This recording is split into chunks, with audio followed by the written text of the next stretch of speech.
Welcome back home or forward. I'm you know, I really wanted to quickly do a Google Hangout with you because what you started to tell me this morning, I'm like, oh my God, everybody needs to hear this because people are wondering where's Cass, where's Cass? And you were in the bush in South I was in Africa. the bush. First of all, I want to tell you that I didn't really get the difference between a bush drive and a safari. So I'm like on the car that they take out, and I said, "What's the difference between this bush drive and a safari?" And the ranger says to me, "Oh, the Americans call it a safari. We here in South Africa we call it a bush drive." So, so for those who want to know, there's no difference between a bush drive and a safari. It's just Good where to you know. are. Yeah. And Christine, it was just wonderful. The whole experience was wonderful and life changing. Because I really get what following the energy is and going with the flow and getting going with what's light. And I was supposed to be doing something completely different. And I'm sitting at breakfast with my girlfriend, and I said, it's my third trip to South Africa, and I've never been to the bush. And she stopped.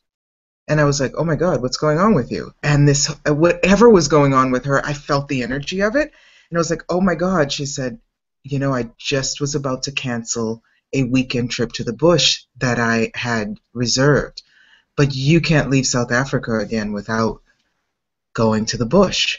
So 2 days later, we are heading 4 hours from Johannesburg to right outside Kruger Park to the bush.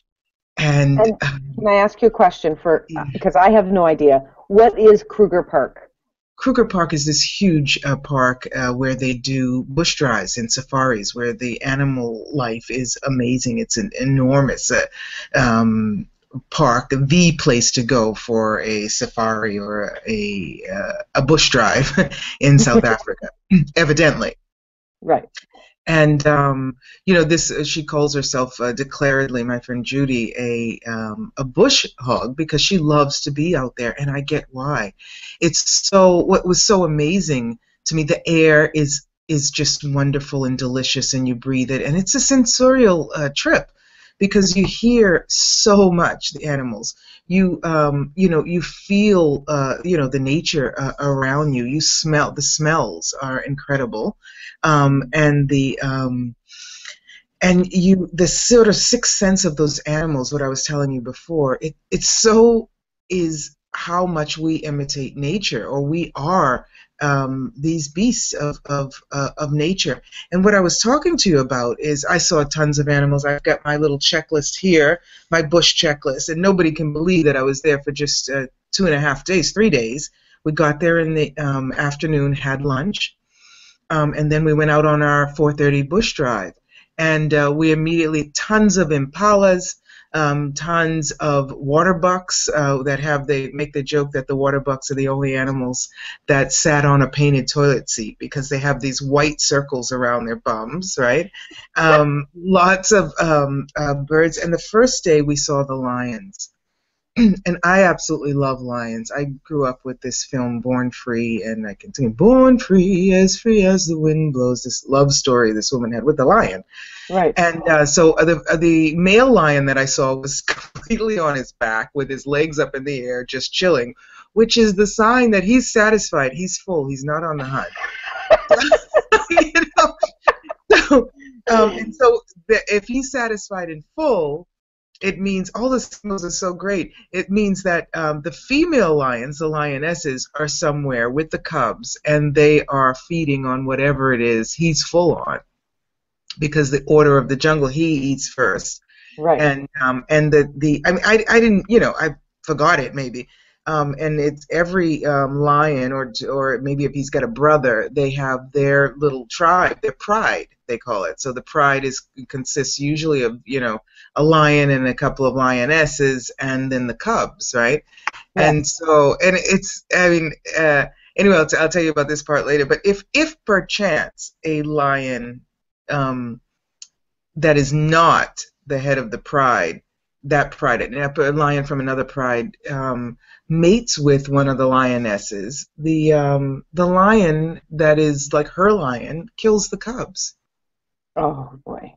Yeah, and it's so much like, it's the jealousy thing. It's the man of the house. You can't go with another woman in with another Yeah. guy. So it's fine that you're with the women and the cubs. So she feeds, and then the cubs feed, and they had just brought down the day before. I actually saw the pictures before going, and I was like, I'm not sure I can handle that. A giraffe Oh. that was pregnant. When we got there, I was like, oh my goodness, we're gonna go and see this.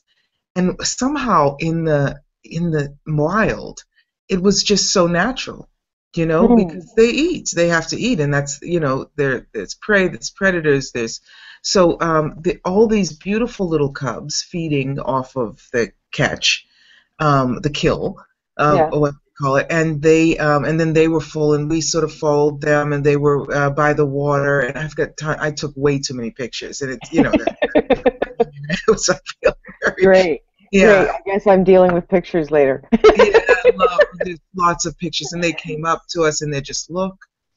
And with the work that we do, the sort of the vibration and communicate with them, hey, what's going on? And so they feel that okay, this is not a threat.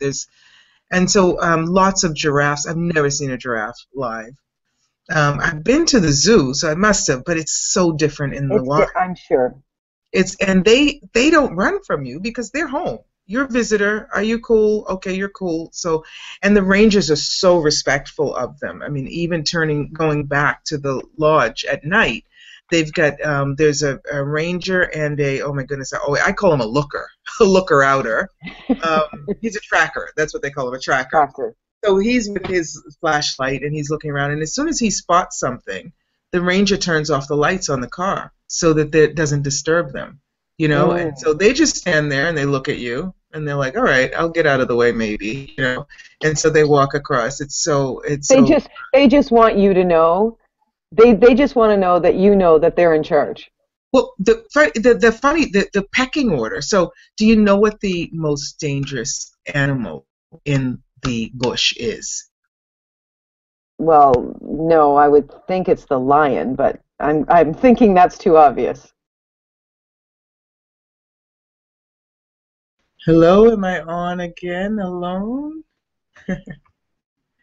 Anyway, if you can hear me, Christine, I am just changed from this visit to the bush, and just recognizing how often we imitate this behavior, this sort of the thing that I've been talking about a lot is this like sort of walking and being sort of a vigilant waiting, and that's what the animals do. I mean, they're relaxed, but they don't check out.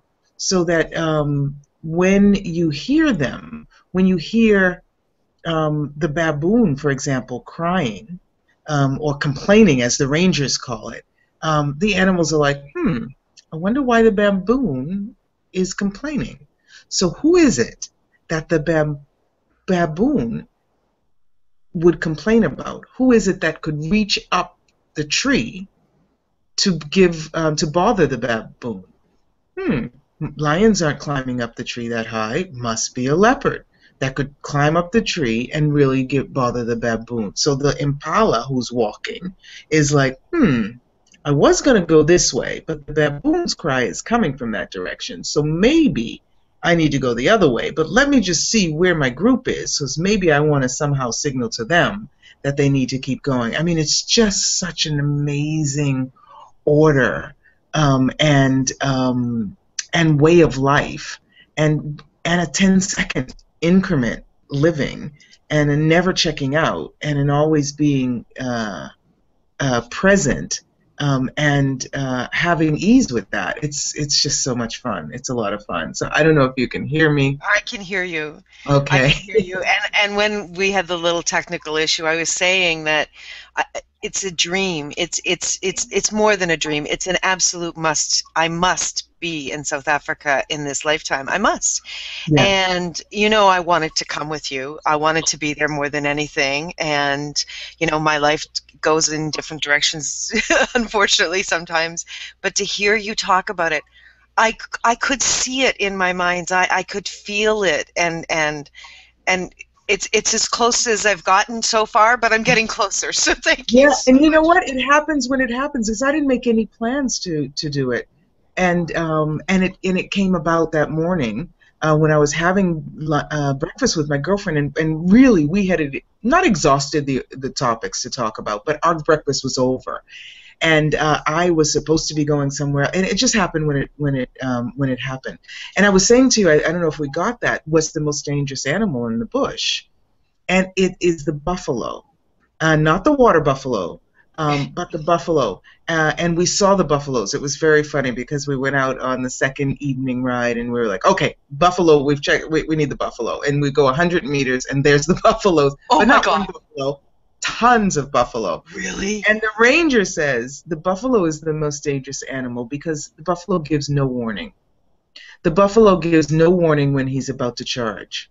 And they charge because they can. Why do they do it? Because they can. Like the lions will do it because it's a threat or because they need to eat, but the lion will give you a warning. The lion will go, ah, people like that. Ah, I got to tell you, sometimes I do that in the morning, right? It really, I do that in the morning. I wake up and I'm like stretching and I'm like, ah. And the person near you runs? Well, sometimes it depends what kind of roar it is, but the buffalo won't give you that warning. So everyone just stays, clear of it. And they travel in huge hordes. I saw the elephants. The elephants were amazing, and it was so funny because I was like, well, I was just in India, I saw the elephants. No, seeing them in their natural habitat, that the life that they're choosing, Yeah. they're amazing. So different. And so we saw the hippopotamus also, and it's so interesting because a lot of them, they don't have good eyesight, but they've got amazing hearing and amazing smell. So how much, so many different ways of receiving information. And not necessarily jumping to a conclusion. I was talking about that walk, and you see them walking along and trotting along, and they're in their natural habitat, so they're not really bothered by you. But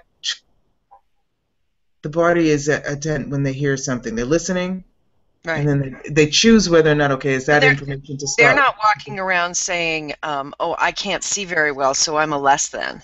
Yeah. Oh, no way. No way. They've got their tools. There's so many interesting little things, like the hippopotamus, the males, they send away from the group when they get to be about 2 years old. So we saw the hippos at night and just really didn't see them that well. And then the next day we saw this one little hippopotamus. He had been sent away from the group, and I was like, oh, and he had a little bit of water, but it wasn't enough for him to really bathe in with all the mud all around him.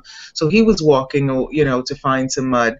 And then we're driving, and and the ranger said, there's the hippos. We're like, where? There's like this water, nothing. Just these little, what looks like lumps sticking up in the water. And they were the hippos, so they turn off the motor, and you hear them breathing, and there's tons of them in the water. It's just like, it's so amazing, and it's so natural, and it's so really just an explosion for the senses. So please, please, it's a beautiful country.